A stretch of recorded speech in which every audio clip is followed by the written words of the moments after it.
Det første, du nok kan gøre, Det er at snakke med din klasselærer. Ja, start med at snakke med din klasselærer, din nye klasselærer om det. Hun ved nok også, hvad du skal gøre. Og har nok også en forståelse for det.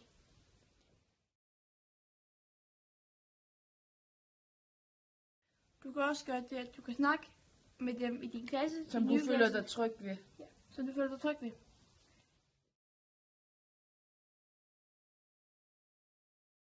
Du kan også bare vælge at sige det, som det er. Stil op. De første gang du møder dem. Så siger du, jeg er ordblind, og jeg er ikke dum. Jeg er bare ordblind. Og måske har det svært med nogle faglige ting, men man så er bedre til noget andet. Som... Og det er ikke betydende med, at jeg kan noget, men ja.